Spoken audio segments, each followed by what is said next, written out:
আলহামদুলিল্লাহ ফি আমানিল্লাহ, আল্লাহ আছেন এবং সরকার যে সুষ্ঠু কাজ করছে এ পর্যন্ত যতগুলি কাজ হয়েছে বিগত দিনের জীবনেও হয় নাই, হয়েছে নাকি?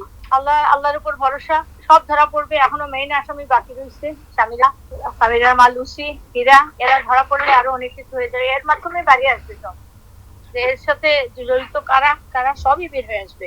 আমি চাই ন্যায় বিচার, আমি চাই বিচার। আমার ছেলেকে খামাখা বলছে ওরা আত্মহত্যা করছে, এই করছে সেই করছে, খামাখা ওকে খুন করাবে। অপরাধী চিরদিনই অপরাধী, অপরাধটা প্রমাণ হোক। ডন অতপ্রত ভাবে যে আজিজ মহোদয়ের সাথে ছিল, মাফিয়ার সাথে ছিল, দল অবশ্যই জড়িত। ডন ছড়ানো ছিল, ডনকে সালমান শাহ বের করে দিছিল, ওর কাছে ওর সঙ্গে ছিল না শেষে। তার একটা প্রতিহিংসা ছিল বরাবরই। সে সালমান শাহ নায়ক, তার সাথে থাকে, সে তো তাকে নায়ক মনে করতো।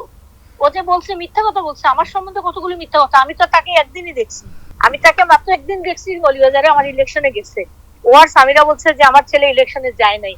আমার ছেলে গেছে, ওকে নিয়ে গেছে ও।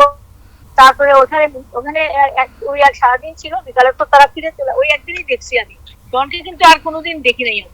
আমার বাসায় তো আসে নাই সে। সে কত মিথ্যা কথা বলছে, আমাকে ওনাকে আমার ছেলে মারছে, সে দেখছে। কেমনে দেখলো?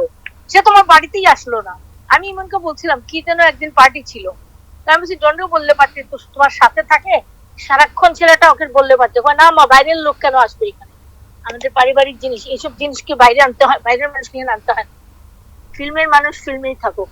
আমার ঘরে থাকাকালীন সময় তো এগুলি কিছুই হয়নি। ওদের বাড়িতে যাওয়ার পরে তো অগাধ।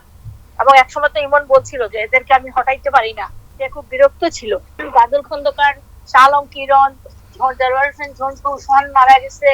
তারপরে ওই ওই যে এমপি ছিল হিন্দু সুকুমার রঞ্জন, আনন্দ ফিল্মসের আছে মৌসুমী শাবনুর, এরা সবাই জড়িত আছে।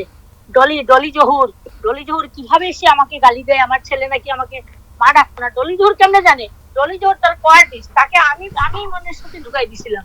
ইমনকে আমি বলছি ওইটা তো মোটামুটি দেখতে সুন্দর আছে, বয়স্ক মারা যায় ওইটাকে নেস না কেন? তিনি বলছে না মা, এরা অন্য টাইপের আর্টিস্ট। পরে নিচ্ছে, এখন তারা নাকি মা ডাকতো। হ্যাঁ, মারে মা ডাকতো না, তারে মা ডাকতো। সালমান শাহ মারা গেল যেদিন, শাবনুরের বাসায় গিয়ে ডলি জহুর কেন শাবনুরকে আটকাইলো? শাবনুরের কি হয়েছিল? আটকাবার কি আছে এখানে? আবার কেউ বলছে থামো, এখন যাইও না। এইসব কথার মধ্যে তো অনেক গুরুত্বপূর্ণ কথা আছে, এগুলো সব প্রকাশ করা হবে এখন।